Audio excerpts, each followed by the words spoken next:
السلام عليكم ورحمة الله وبركاته.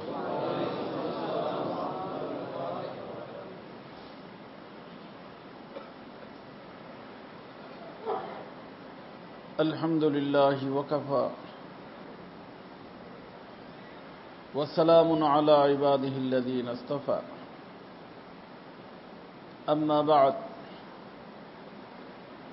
قال رسول الله صلى الله عليه وسلم: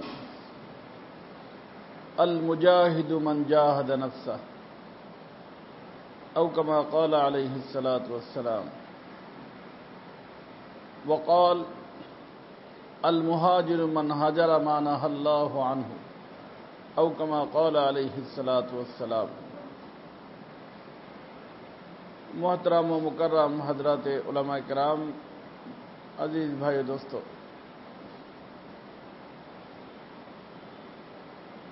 एक हदीस शरीफ पढ़लाम। আল্লাহ পাক আপনাকে এবং আমাকে সবাইকে এই হাদিস শরীফকে বোঝার তৌফিক দান করেন। এটা হলো বর্তমান দেশের মধ্যে, আমাদের দেশ অন্য দেশের মধ্যে জিহাদের বড় চর্চা। অনেক মানুষ ফোন করে যে হযরত, আমি মুজাহিদে ভর্তি হতে চাই, নাম লেখাতে চাই, কিভাবে যাওয়া যাবে?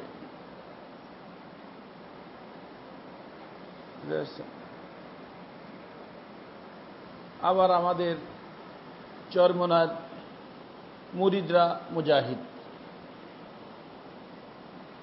কমিটি না, এবং আলহামদুলিল্লাহ ওনারা চেষ্টা করতেছেন দেশের মধ্যে ইসলামী রাজত্ব, ইসলামী হুকুমত কায়েম করার জন্য। আল্লাহ তাআলা কামিয়াব করেন।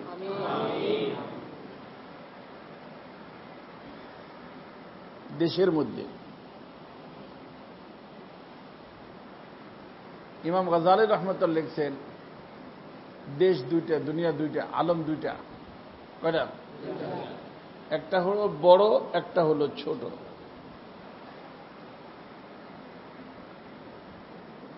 পুরো বাংলাদেশ মনে করেন বড় দেশ,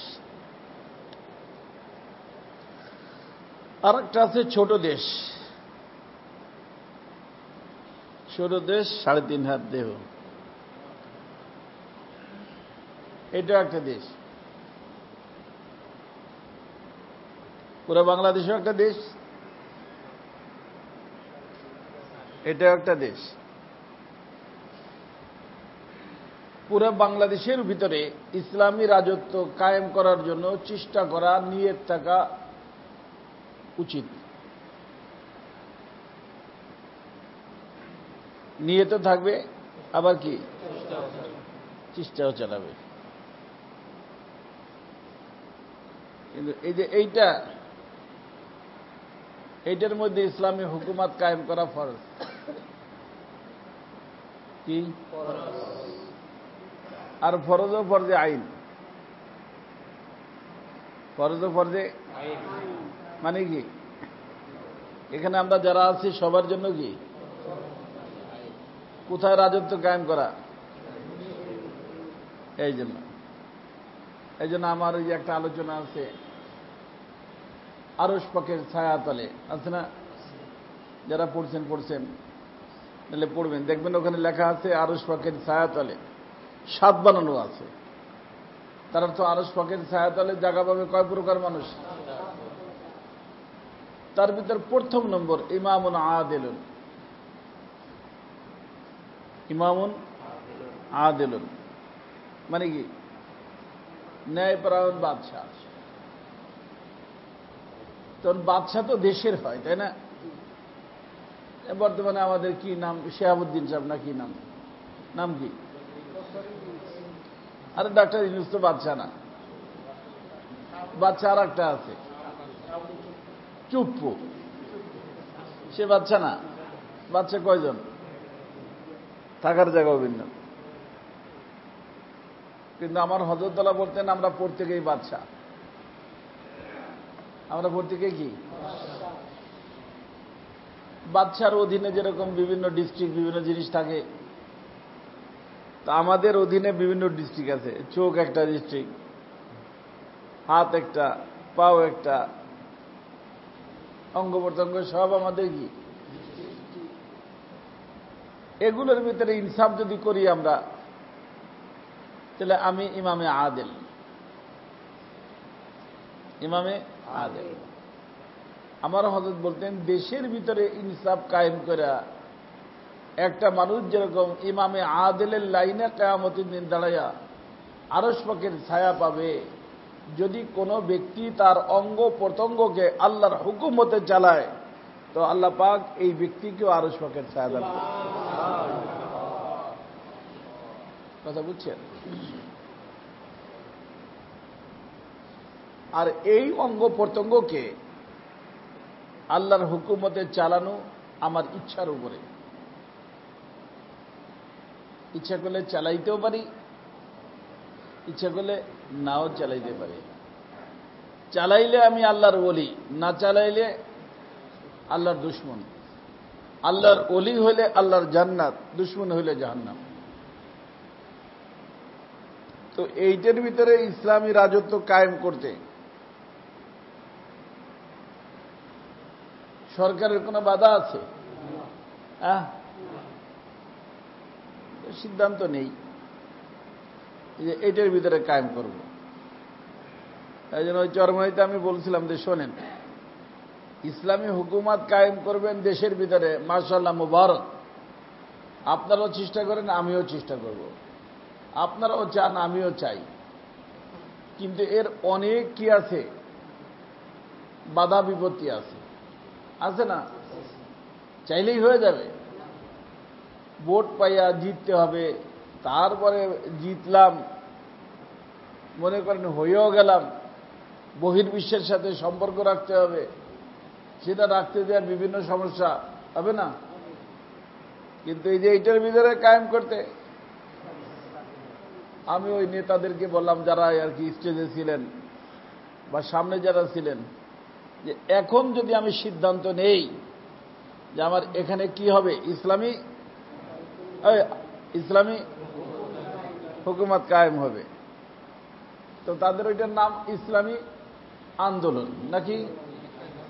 আমি কে আন্দোলন করতে হবে দুইটার সাথে। এখানেও আন্দোলন আছে, কিন্তু আন্দোলন করতে হবে কয়টার সাথে? একটার নাম নফস, একটার নাম শয়তান। এই দুইটার সাথে আন্দোলন কইরা এই 3.5 হাত দেহের ভিতরে আমি যদি ইসলামী হুকুমত কায়েম করতে ফেলতে পারি, তাহলে আমার নাম ওলি আল্লাহ। আমি আল্লাহ তাআলার বন্ধু। দুনিয়াতে শান্তি, মরার সময় শান্তি, কবরে শান্তি, জান্নাত পর্যন্ত আল্লাহ শান্তি দিয়ে। কথা বুঝছেন? এই জন্য আমার দোস্ত, এটার জন্য চেষ্টা করতে হবে। এই জন্য আল্লাহ রাসূল বলেন, আল মুহাজিরু মান হাজারা মা নাহাল্লাহু আন। হিজরত করে মানুষ মক্কার থেকে মদিনায় গেছে। কেন? এখানে থাকলে গুনাহ হয়, এখানে থাকলে কি হয়? হিজরত করছে কেন? গুনাহ মুক্ত জীবনের জন্য। তখন মদিনায় যাইও যদি গুনাহ করে, তা আল্লাহ রাসূল বলেন যে তোমার কি হয় নাই? হিজরত হয় নাই। কারণ হিজরত করছেই তো গুনাহ ছাড়ার জন্য। তো আমার দোস্ত, এই যে আমরা যারা আছি, সবাই এর ভিতরে ইসলামী হুকুমত কায়েম করতে হবে।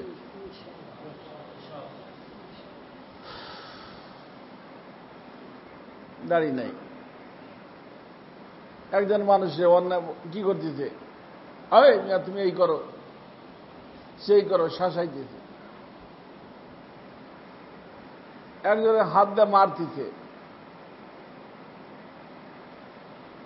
ওই কালকে আমার ছেলে একটা ঘটনা দেখাইল, আমার কাছে অনেক আফসোস হয়েছে,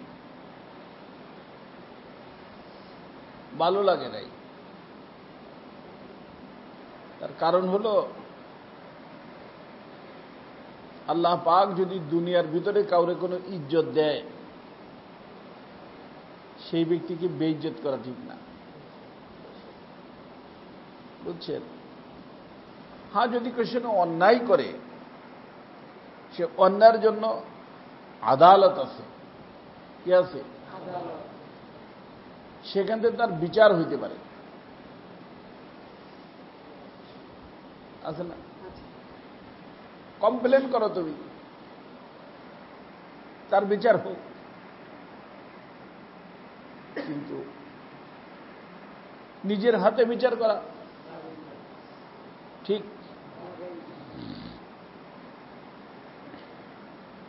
এটা বলতে গেলে বলে যে হুজুর আপনি কি তার পক্ষে? আরে আমি কারো পক্ষে না, আমি শরীয়তের পক্ষে।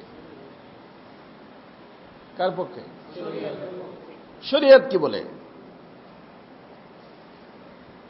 এখন সবাই যদি যার হাতে বিচার নিয়ে নেয়, দেশ থাকবে?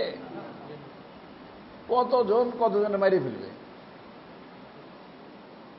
কারণ যে কোনো ব্যক্তি যদি জুলুম করে থাকে, তারে দেখলে রক্ত গরম হয়ে যায়।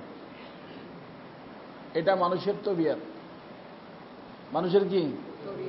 হ্যাঁ, মানুষের চরিত্র। এই জন্য আল্লাহ রসুল সাল্লাল্লাহু আলাইহি সাল্লাম ওয়াহশী রাদিয়াল্লাহু তাআলা আনহু, আপনার নাম শুনছেন, সাহাবী রসুল ছিলেন, কিন্তু উনি মাইরে ফেলছিল মুসলমান হওয়ার আগে আল্লাহ রসুল সাল্লাল্লাহু আলাইহি সাল্লামের চাচা হযরত হামজা রাদিয়াল্লাহু তাআলা আনহুকে। এবং হামজা রাদিয়াল্লাহু তাআলা আনহুর ব্যাপারে যেহেতু ঘোষণা ছিল যেই ব্যক্তি হামজার মাথায় এনে দিতে পারবে, এই যে আবু সুফিয়ান রাদিয়াল্লাহু তাআলা আনহু, এনার স্ত্রী নাম ছিল হিন্দা। আল্লাহ রসুল সাল্লাল্লাহু আলাইহি ওয়াসাল্লামের কি হয়? শাশুড়ি হয়, শাশুড়ি হয়েছে। উম্মে হাবিবা রাদিয়াল্লাহু তাআলা আনহা কার? উম্মাহাতুল মুমিনিনদের থেকে, ওনার মা। আবু সুফিয়ান হলো বাবা, হিন্দা হলো মা। কিন্তু এই হিন্দা এত কঠিন একটা মহিলা ছিল, কারণ এ বলছিল যে মাথায় এনে দিতে পারবে, যে তাতে আমি শরাব পান করব। মাথার খুপড়ির ভিতর কি পান করব? আর দিল যদি আইনে দিতে পারে কেউ, কলজা চাবায় চাবায়, কাঁচা চাবায় খাবো। কথা বুঝছেন? তো হামজা কত কঠিন মহিলা। আমরা তো একজন মানুষ, মরা মানুষ দেখলে তো ভয় পেয়ে যাই, তাই না? সে কি করবে? কাঁচা চাবাই খাবে। আর শুধু তাই না, তার কথাকে সে বাস্তবায়িত করছে। নাউযুবিল্লাহ। হযরত হামজা রাদিয়াল্লাহু তাআলা আনহুকে ওয়াহশী রাদিয়াল্লাহু তাআলা আনহু শহীদ করার পরে তারে টুকরা টুকরা করে ফেলছে।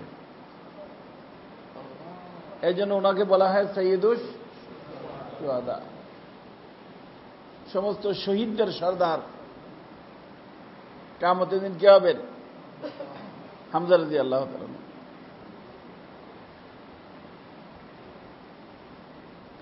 এই জন্য কার ভাগ্যে আল্লাহ কি রাখছে কিছু বলা যায় না রে বাবা। আল্লাহ, এত কঠিন মহিলা, পরে কিন্তু আবার মুসলমান হয়ে গেছে।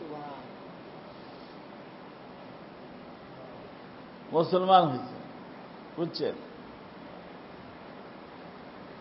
আজই মুসলমান, আল্লাহ রসুলের মোহাব্বত দিয়ে ভরপুর।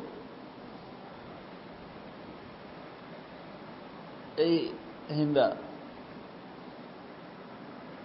ওলামা কেরাম একটা কারণ লিখছেন, কারণটা বলবো আজীব, যে এত কঠিন মহিলা শিখে ব্যবহার কলমা পড়ল, ওদের নেই।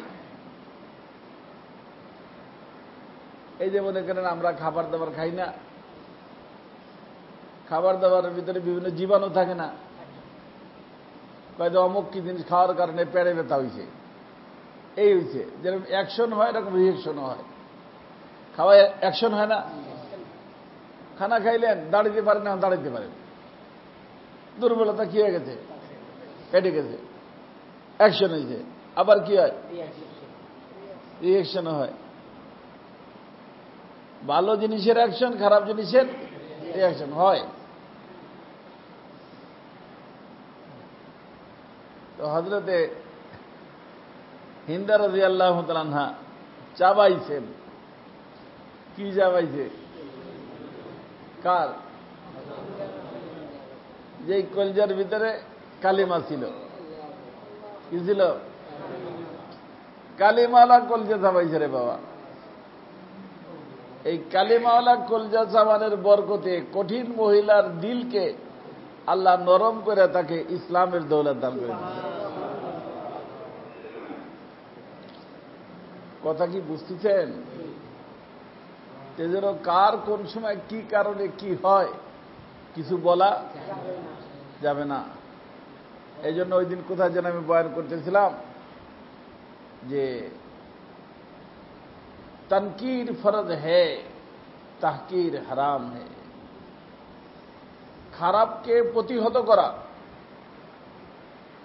এটা তো ফরজ, কিন্তু ওই খারাপের যেই ব্যক্তি সেই ব্যক্তিকে ঘৃণা করা হারাম। এই জন্য আমি বলি একটা হলো রোগ, একটা হলো রুগী। রোগকে ঘৃণা করা ফরজ, রুগীকে ঘৃণা করা হারাম। এই আমাদের সিএসিরা এই তিনজন যা করছে ঘৃণিত কাজ করছে, কিন্তু তাদের চাকরি বাঁচানোর জন্য ওরা তাদের জরুরি ছিল। কিন্তু চাকরি বাঁচানোর জন্য জরুরি, দিন বাঁচানোর জন্য ছাড়িয়ে দেওয়া দরকার ছিল। আমি ছেড়ে দিলাম, আমার দরকার নাই, যাতে আমার দিন বাঁচবে না তা আমি করব না। এটা করলে ভালো ছিল, তা করে নাই। ওই বলেন ইমান না, যা বলাইছে তাই বলছে, সঠিক বলে নাই, সেটা অত্যন্ত দোষণীয়। কারণ তাদের যে পদ, সেই পদে থেকে মিথ্যা কথা বলা, এটা এমনি তো মিথ্যা খারাপ, তাদেরটা আরো খারাপ, তাই না? এটা আমরা নিন্দা করি, কিন্তু সেই ব্যক্তিকে ঘৃণা করি না। ব্যক্তিকে কি করি না? আচ্ছা, এই যে যা চলতেছে এটা ব্যক্তিকে ঘৃণা করা হচ্ছে নাকি? শোনেন, এক বুজুর্গ আল্লাহওয়ালা তাহাজ্জুদের নামাজ পড়ছে। কিসের নামাজ? তো তার ছেলে ছিল সাথে, ছোট মানুষ, সেও উঠছে, সেও বাবার সাথে তাহাজ্জুদ পড়ছে। কারণ তাহাজ্জুদের নামাজ পড়ে বলতেছে যে বাবা, এই তোমার মুরিদ রেখে খালি খাইতে আসবে, তুমি তাহাজ্জুদ পড়লা, আমি তাহাজ্জুদ পড়লাম, মুরিদের দিশাও শুয়ে রয়েছে। তখন ওই বুজুর্গ বলছেন যে বাবা রে, তুমি তাহাজ্জুদ পড়া যতটুক সব কামাইছো, এই যে এই কথাটা বইলা তার থেকে বেশি গুনাহ কামাইছো। তুমি তাহাজ্জুদ পড়া যতটুক বড় মনে হইছ যে বড় হইছ, অনেক বেশি নষ্ট হইছ। তারা তাহাজ্জুদ না পড়ে তোমার থেকে অনেক ভালো, কারণ তারা কারো গীবত করে নাই। কি করে নাই? করছে।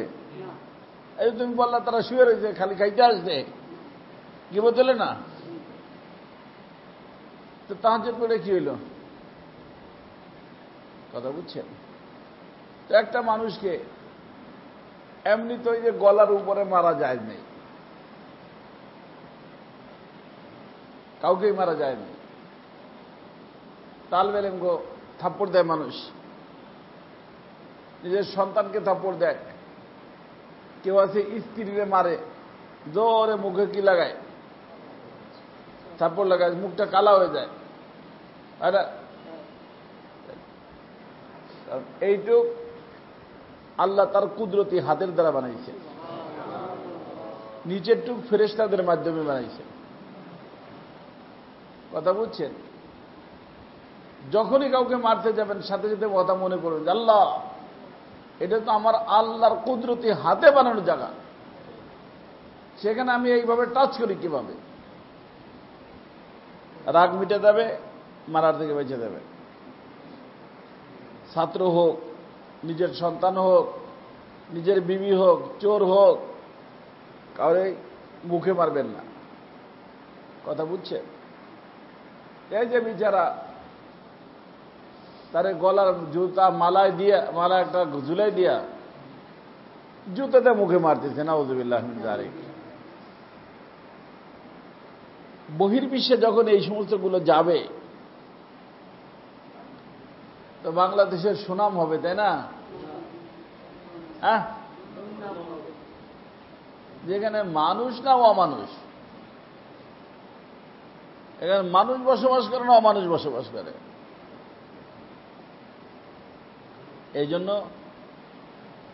কোনো ব্যক্তির জন্য উচিত না কানুন নিজের হাতে নেওয়া, কারণ নিজের হাত যখন চালু হয়ে যায় তখন বিভিন্ন দৃশ্য শয়তান মনে করায় দেয়, রক্ত গরম হয়ে যায়। রক্ত কি হয়? যা ইচ্ছা তাই করে। এই জন্য যে আরব দেশে নিয়ম এখনো আছে, আমাদের দেশেরা কোথায় পাইছে জানি না, একটা মানুষের ফাঁসি দিছে, আবার হাত পাও রক কেটে দেয়। আরব দেশের নিয়ম হলো শরীয়তের বিধান কি করে দেয়? তরবারি দিয়া গর্দান কেটে দেয়। কিন্তু ওখানে তারে আবার ধরার জন্য লোক থাকে কয়জন? আরো অনেকজন লোক দাঁড়ায় থাকে, যে গর্দান উড়ানের সাথে সাথে সে আর কিছু না করে, তারে দুইটা কোপ দিল, হাত কেটে ফেললো, পাও কেটে ফেললো। এই জন্য তারা ধরার জন্য কি থাকে? লোক থাকে। কথা বুঝছে? শরীয়ত যতটুক বলছে অটুক। শরীয়ত তো বলছে গরুও যদি জব করো, ছাগল জব করে ফেলো, পার হাতের রক্ষাটা যায়, ফাঁসিওয়ালারা কেন কাটে? গাড়ি সই, এই শরীয়তের বিধান না, শরীয়তের বিধান না। তো একটা মানুষকে এরকম বেইজ্জত করা শরীয়তের বিধান না। শরীয়ত বলছে সে যেইভাবে কোনো ব্যক্তিকে কষ্ট দিছে তুমি সেইভাবে তাকে কষ্ট দাও, এ আছে, জায়েজ আছে। কিন্তু বর্তমানে শরীয়ত হলো, আগে ছিল ওইটা। হযরত ওয়াসি রাদিয়াল্লাহু তাআলা আনহুকে যখন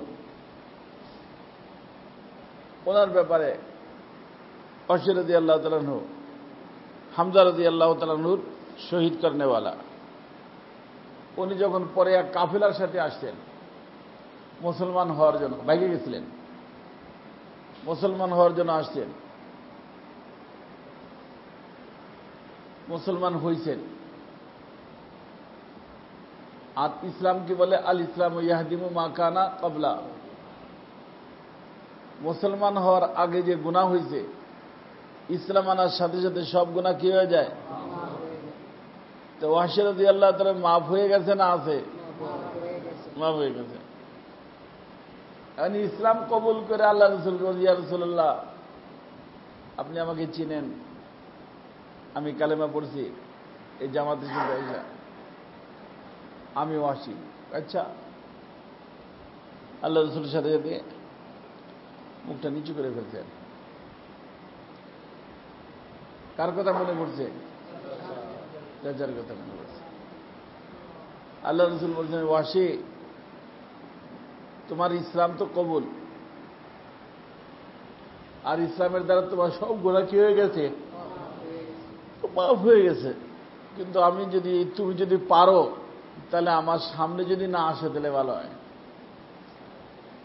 কারণ তোমারে দেখলেই আমার চাচার কথা মনে পড়ে। টুকরা টুকরা হয়ে গেছে আমার চাচা, তোমার হত্যা করার কারণেই তো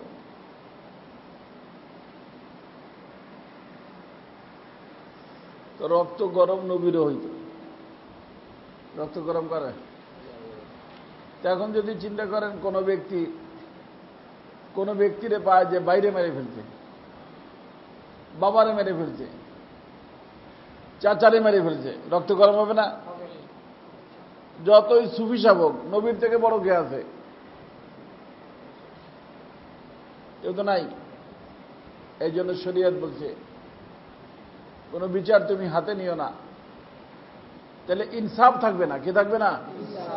হ্যাঁ, ইনসাফ থাকবে না। ইনসাফ খতম হয়ে যাবে। আর ইনসাফ যদি খতম হয়ে যায় তো সে লোক তো ইনসাফ না করে শাস্তির উপযুক্ত হয়েছে, তুমিও তার সাথে ইনসাফ না করার কারণে তুমি কিসের উপযুক্ত হবা?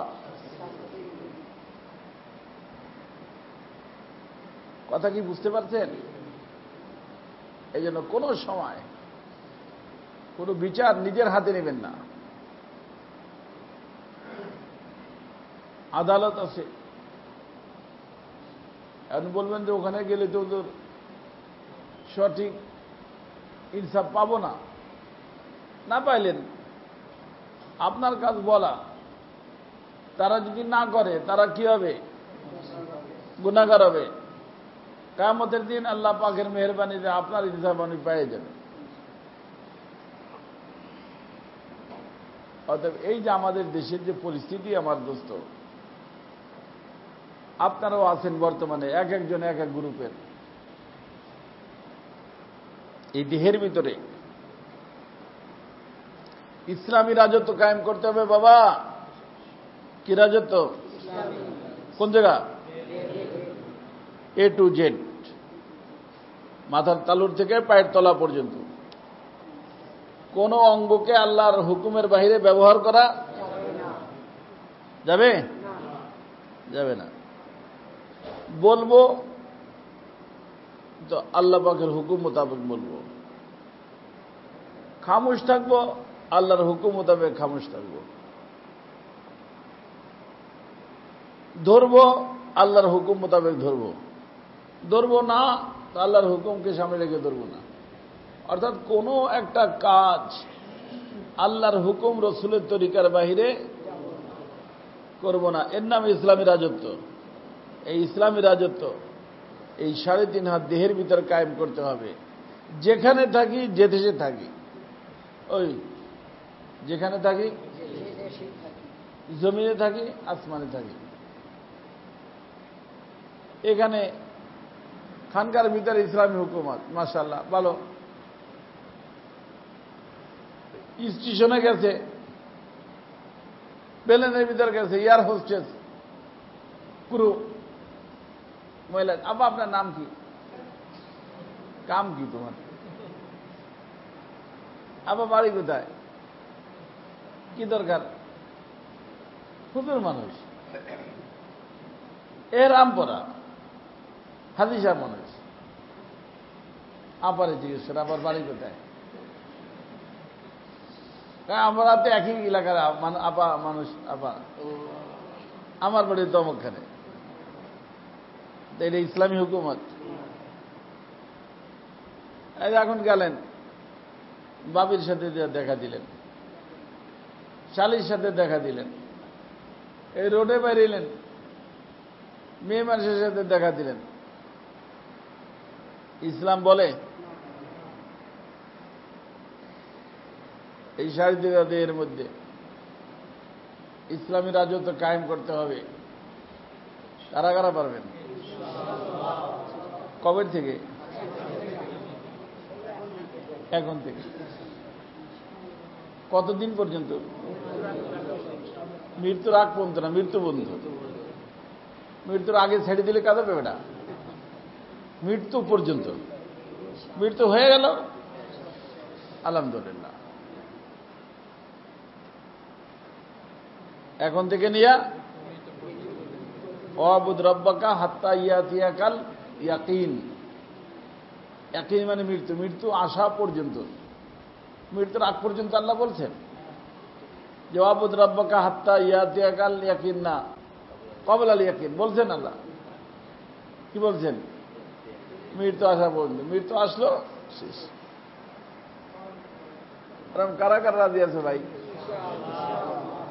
আন্দোলন করতে রাজি আছেন না? কজনের সাথে আন্দোলন? একজন ভিতরে, একজন বাইরে। ভিতরের নাম, বাইরের নাম, এই দুইটার সাথে আন্দোলন।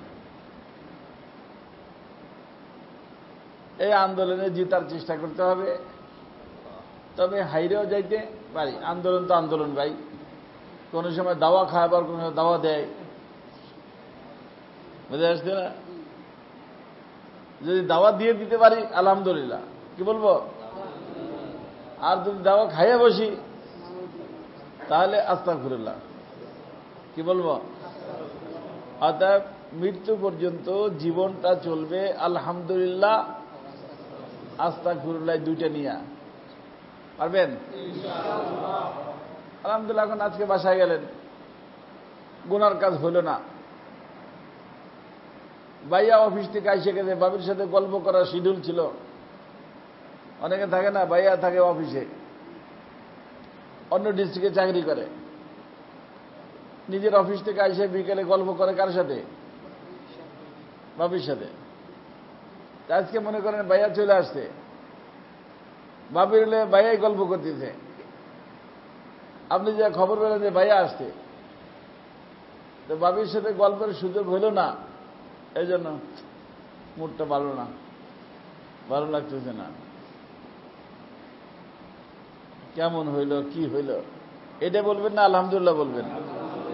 হ্যাঁ, আলহামদুলিল্লাহ। আল্লাহ তোমার মেহেরবানি, আল্লাহ তুমি গুনার থেকে বাঁচার তৌফিক দিয়েছো, আলহামদুলিল্লাহ। আর যদি গুনাহ হয়ে যায়, কথা কি বুঝতেছেন? গুনাহ না হইলে,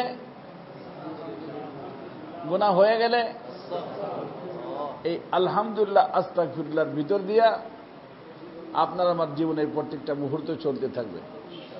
আলহামদুলিল্লাহ পড়লে আল্লাহ দরজা বাড়ায় দিবেন, আস্তাগফিরুল্লাহ পড়লে যে গুনাহ হয়েছে গুনাহ মাফ করে দিবেন।